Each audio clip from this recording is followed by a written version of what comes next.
Magandang araw Marinduque, mapagpalang araw Pilipinas. Tayo po ay live na nandito sa Puktoy Elementary School kung saan ay atin pong inaalam ang kasalukuyan pong sitwasyon ng mga boboto po dito po sa kanilang barangay. At sa pagkakataon din pong ito ay inaasahan po natin ang pagdating ng ating pong House Speaker Lord Alan Velasco, kung saan ay dito po ito nakatakdang bumoto, gayon din ang incumbent mayor ng bayan po ng Torrijos na si Mayor Lorna Quinto Velasco. Tuloy-tuloy po ang ginagawang security at pagsasaayos ng ating pong kapulisan, partikular ang Torrijos Municipal Police Station, kung saan ay sila po ang nakatalaga dito para naman po sa maayos na pagpapadaloy ng eleksyon 2022.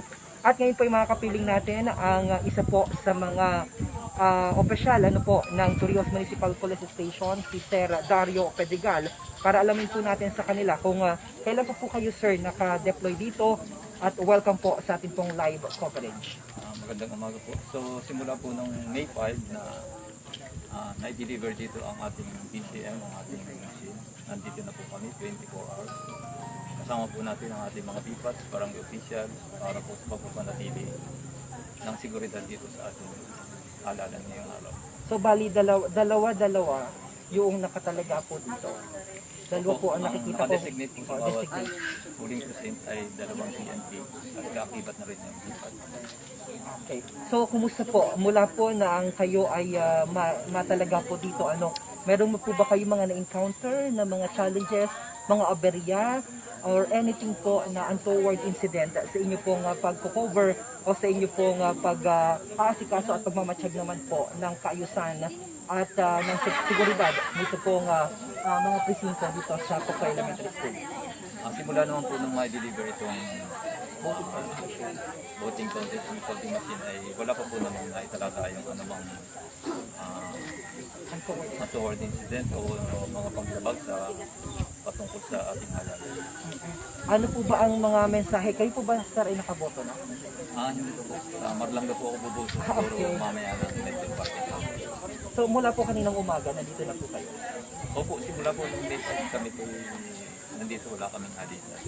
Wala po kayong alisan? Dire-diretso po ang duty natin. So pero palitan naman po yun? Hindi po, kami rin dalawa. Sa impact po ang bawat personal dito. Wow. Yung nga pong miss ko ay nag-hatid lang ng pagkain. Talaga po ba? Actually, nabalitaan mo natin yung mga kapulisan, particular dyan sa bayan po ng Buwak, doon na sila natutulog mismo. Yes po. Yes po, dito po kami tumutulog. Ganun ho, para mapanatili ho ang kaayusan at ang kapayapaan ng ating pong eleksyon 2022. Sir, meron po ba kayong mga mensahe na naisip abot sa ating pong mga kababayan na magtutungo o pupunta dito sa Puktoy Elementary School para bumoto? Sa ating po pong mga kababayan dito sa Barangay Puktoy na hindi pa nakakaboto, baka po yung kay halos natin nag-iisip mamaya pang hapon kasi mainit to. Iba po yung po. Maaari ay yung ating protocol para tandaan. Pagpalimot. Kasi iba nakalimot ng face mask. Saka sabi na kami at saka iba pa kinakailangan para sa pagpalimot. So, gaano po ba yung inaasahan nating bilang ng tao na pupunta dito? O yung kanina po mula nung pumunta dito si Governor Presley, meron po ba kayong estimate na kung gaano karami yung pumunta dito ng mga individual? Siguro po simula kami sa unang buo kasi siguro po yung mahigit ng magandaan nasa bukong ganda. Maraming salamat po at sa inyong paglilingkod para po sa ating eleksyon ay 2022. Yan naman po si Sir Dario Pedigal mula po sa Torrijos Municipal Police Station at kumakatawan sa atin naman pong hepe ng Torrijos MPS na si Sir Van Constantino. At ito po mga kababayan ang live na ulat. Maraming salamat sir. Ito po ang live na ulat dito po sa Puktoy Elementary School. At kung mapapansin nyo po, dito po kinakailangan magtungo ang ating pong unang-una pupunta po dito ang mga botante. Dito po sila dadaan. Pakita po natin. Ayan. Dito po sila dadaan. Dahil dito po isasagawa ang tinatawag naman na o pag-check, pag-monitor ng kanilang temperature, body temperature. Ano po ba dapat ang body temperature? Wala mag 37.5. Pag 37.5, ano po gagawin? Doon namin siya, sir. Wala na natin sa isolation. Dadalhin na sa isolation. Dadalhin na namin sa isolation room para po and then yung 2 or 3 na po na isolation. Nagpunta po na pipicture po sa mga sa iyo. Yung nakasal po na 80% bilan na po natin. Nasaan po ba yung isolation facility? Sa stage, sir. Doon. Yan ang kulay blue. Doon po pala yung isolation facility. So far naman, wala po kanina. Meron na po bang nadala doon? Wala pa naman. Wala naman. At sabi wala. Sabi wala naman. Ano. So, 36 points opo, na lang. para po ba maging maayos at mabilis ang pagboto ng mga pupunta po dito mga botante, ano po ba yung kailangan nila munang pagdaanan, lalo na po dito sa area po ninyo? Ano lang po, temperature check lang po and then proper wearing of face mask, saka po disinfection po nung ano din. Social distancing. Ma'am, kapag wala po silang dalang face mask, meron po ba tayong pwede binibigay na face mask sa kanila? O pinapauwi po natin sila?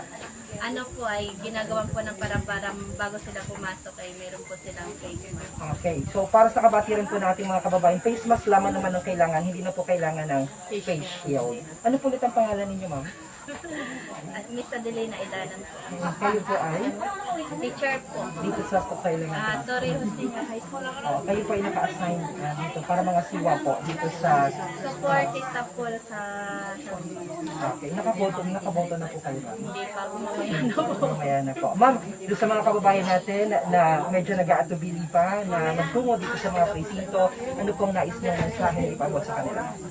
Ano po, bago po sila pumunta rito sa voting precinct po nila, make sure po na alam po nila yung precinct number and then po, sundin po yung safety protocol po. So, maraming salamat po at kami po ay sumasaludo sa inyong ginagawang magandang pagpapadaloy ng ating pong eleksyon 2022. At mula po dito sa Puktoy Elementary School para sa Hatol sa Bayan, Romeo Matac Jr. Torios Marinduque.